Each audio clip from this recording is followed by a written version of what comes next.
New pitcher for Kennesaw State's the right-hander Ryan Wesley, 5'11" junior from just up the road, Smyrna, Georgia, by way of Gordon State College. He'll make his 10th appearance, an ERA of 4.76, 13 strikeouts, 10 walks across 11 and a third innings.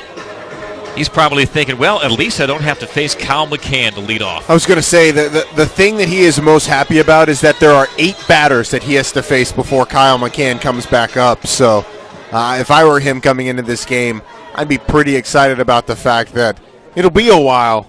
Certainly now, Tristan English has done damage as well today with 2 doubles and a walk. So you have Joey Bart, one batter ahead of McCann. He's reached all 4 times tonight. McCann has 2 home runs and 7 RBIs. And no relief in sight because English, as you mentioned, 2 doubles, an RBI, and a walk.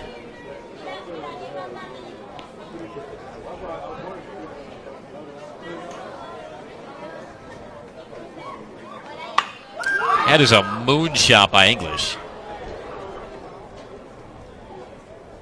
But it hooks well foul. Had to wait for that to come down to earth. Yeah. I'm surprised you saw that. I was trying to track it, and I was just going to rely on what you said. Now 0-2 on English.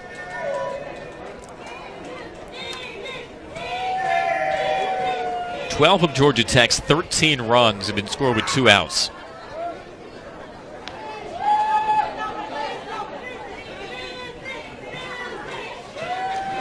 Wesley delivers. English fouls it back. In case you're wondering, the school record for RBIs in the game is 9, set 3 times.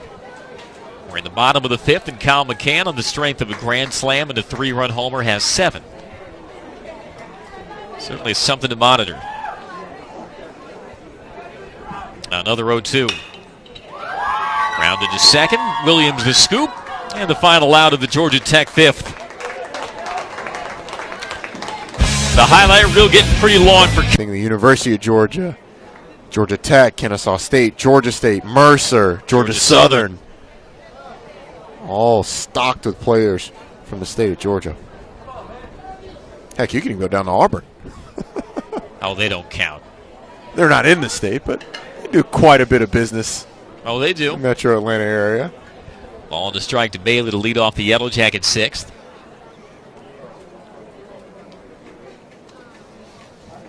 Wesley stays on and takes care of that comebacker from Bailey, 1 out. Well, and I think that the depth of talent in this state is partly to explain why Mike Sansing, in his 27th season at Kennesaw State, has had his team so consistently competitive. Even as that program has gone from NAIA to Division II to now full-fledged Division I. And he's had very little drop-off in his team's ability to compete year in and year out. Won a national championship at NAIA, won a national championship at Division II. You know what that means, Andy? Better book his flight to Omaha at it's some only point in the a matter future. of time. It's only a matter of time. He's had success at every level. He came in tonight 12 wins shy of his 1,000th at Kennesaw State. Pretty close to making it to Omaha a few years ago. What year was that? 2015, 14? Yeah, when they had Max Pentecost. Max Pentecost, yep. All-American. Fantastic player. I believe they made it to the Super Regionals that year, didn't they? Grounded foul by Wilhite.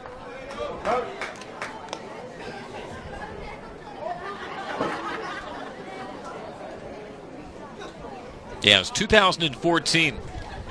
Found out to Louisville in the Super Regional.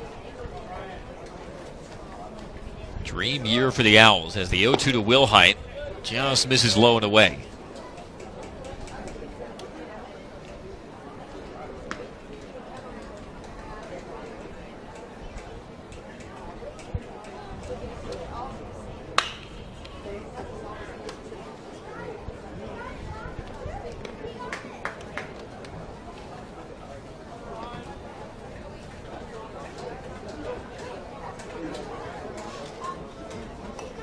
Wesley has retired both batters he's faced out of the bullpen. Wilhite is 0 for 3. And another 1-2 to the sophomore. Again, sent foul. Great play at third base. How about that? Barehanded. I honestly think it's what those third base coaches live for. Making that play with the barehanded grab. A little bit of flair to it as well. It's not just the grab. It's how nonchalantly you can look doing it. Oh, of course. Absolutely. Hard one. Hopper, backhanded by Chabot, makes the spin and the throw to get Wilhite. That was gorgeous. Ability to not only make that stop, but pirouette around and deliver a strike to first base. Great play by Chabot. That is not easy. It's a long throw that he slightly off the mark, but got some help from his first baseman, Forrest Bramlett. 2 away for Serratos. Hit by pitcher's last at bat.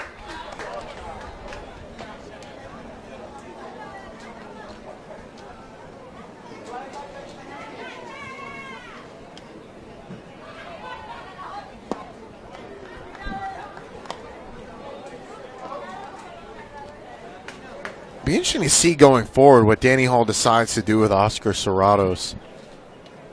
Does he continue to stick him out in center field? I think as long as he's hitting the way he has been, you've got to find some place for him.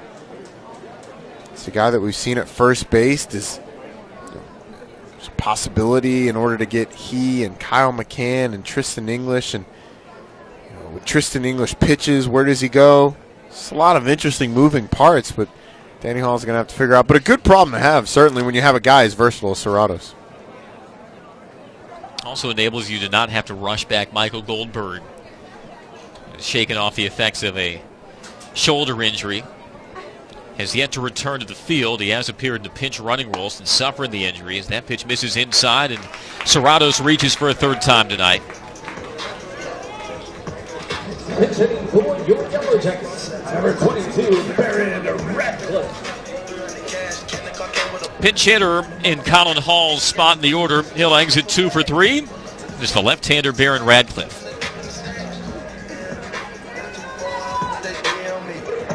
Baron Radcliffe with all kinds of power.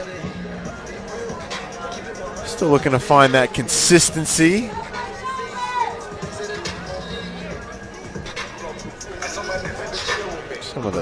He's got 2 home runs on the year, and both of them were tape measure shots, but struggled a little bit at the plate, being consistent and battling. 31 strikeouts on the season in those 59 at bats. Takes inside. Likely Radcliffe too locked into the game to be aware of this, but Kennesaw State has issued 3 walks tonight. The previous 2 had been with 2 outs. The next batter hit a home run. Both walks were issued to Joey Bart. The home runs from Kyle McCann.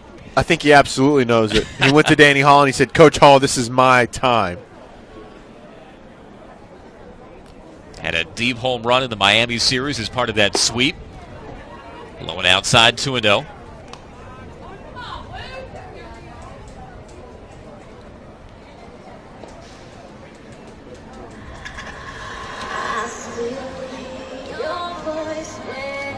And with Radcliffe ahead in the count, Kevin Erminio will want to have a word with his right-hander, Wesley.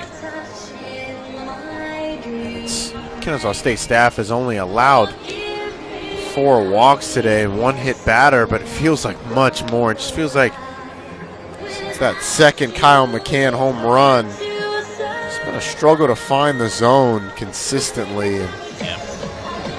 And I don't want to shortchange Wade Bailey. You're right. There have been 4 walks issued, and the previous 3 all came with 2 outs. And the next batter, including Bailey, had hit the home run. I mean, they always talk about beware of the 2-out walks. Offer up this box score as proof of that. Yeah, exactly.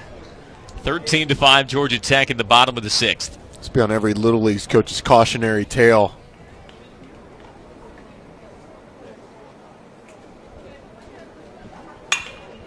Radcliffe wanted to tee off. He fouls it away.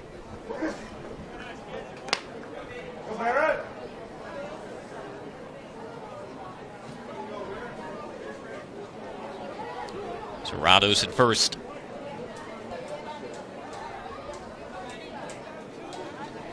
Wesley fires over, and the ball squirts away from Bramlett. Serratos won't make a move to second. The ball hit Serratos on the throw over. Just checking to see if there's a bruise there. He's had a rough night of it. Getting hit by a pitch. Hit over at first base, diving back to the bag.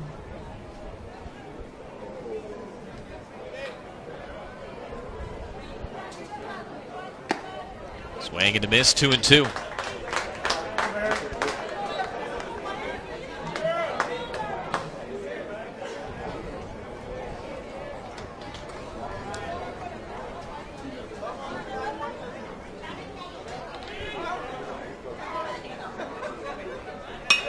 Reaches out and serves it fair inside the third base line. Karam's off the sidewall. Serratos gets the sign for home. Relay won't be made. Well, it's not a home run, but it's another 2-out RBI. Serratos scores on the Radcliffe double, and it's now 14-5. And that'll be exciting for Georgia Tech to see the continued development of Baron Radcliffe. Early in the season, on a lot of those at-bats, he would have tried to take a full swing. That time, he sees the ball in the outside part of the plate and just flips the bat at it. Gets it in fair territory for a double. A great at-bat by the freshman. Georgia Tech continues to pour it on. Meanwhile, Mike Sansing is thinking, do I have a pitcher tonight who can get that third out with a runner on? Tally now 13 Georgia Tech runs plated with 2 outs. The latest from Radcliffe. And that prompts